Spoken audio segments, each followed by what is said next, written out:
பெரியவா திருவடிகளே சரணம். நம்ம ஒரு காரியத்துக்காக போறோம் அப்படின்னா, அந்த காரியத்த செய்ய முடியல. ரொம்ப நாளா இழுத்துக்கிட்டே இருக்கு. நம்ம செஞ்சுக்கிட்டே இருக்கிற மாதிரி இருக்கு. இதுக்கு எளிமையா ஏதாவது இருக்கா அப்படின்னு பார்த்தீங்கன்னா, ரொம்ப எளிமையான ஒரு வழி விநாயகர் வழிபாடு. என்ன செய்யணும்? எப்படி செய்யணும்? அப்படிங்கிறத இந்த பதிவுல பார்க்கலாம். அதுக்கு முன்னாடி நம்ம சேனல சப்ஸ்கிரைப் பண்ணாதவங்க சப்ஸ்கிரைப் பண்ணி சப்போர்ட் பண்ணுங்க. வாங்க பதிவுக்குள்ள போலாம்.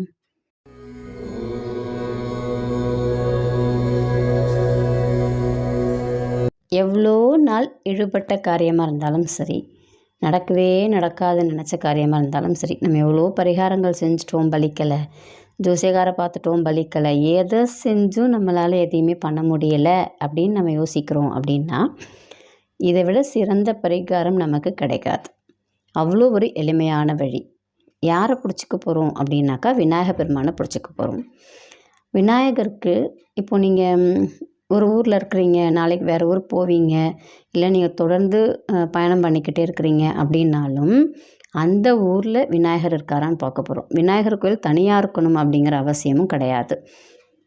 மரத்தடியில் இருந்தாலும் நீங்கள் பிடிச்சிக்கலாம், இல்லை சிவன் கோயிலில் இருந்தாலும் சரி, அம்மன் கோயிலில் இருந்தாலும் சரி, எந்த கோயிலில் விநாயகர் இருந்தாலும் நீங்கள் வழிபாடு செய்யலாம்.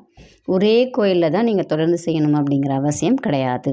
இதில் ஒரே ஒரு கண்டிஷன் என்னென்னா, 21 முறை விநாயகரை சுற்றணும். ஏதாவது ஒரு மந்திரம் சொல்லிக்கிட்டே சுற்றுங்க.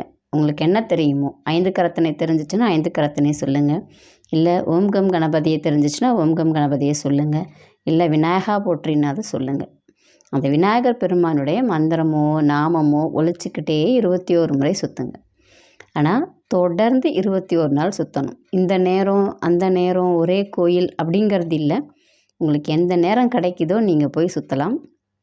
நீங்கள் போகிற இடத்துல கோயிலே இல்லைன்னா ஒரு அரச மரம், ஆலமரம், குளத்தங்கரையில் ஏதாவது ஒரு விநாயகர் கண்ணில் பட்டாருனாலும் நீங்கள் சுற்றிடுங்க. அப்படியுமே இல்லையா, உங்கள் வீட்டிலையே ஒரு சேர் எடுத்து போட்டு விநாயகர் ஃபோட்டோவை வச்சு சுற்றிடுங்க. 21 நாள் தொடர்ந்து சுற்றிடணும். எந்த ஒரு தடைகளுமே இருக்கக்கூடாது. அது மட்டும்தான் நமக்கு இதுக்கு தேவை.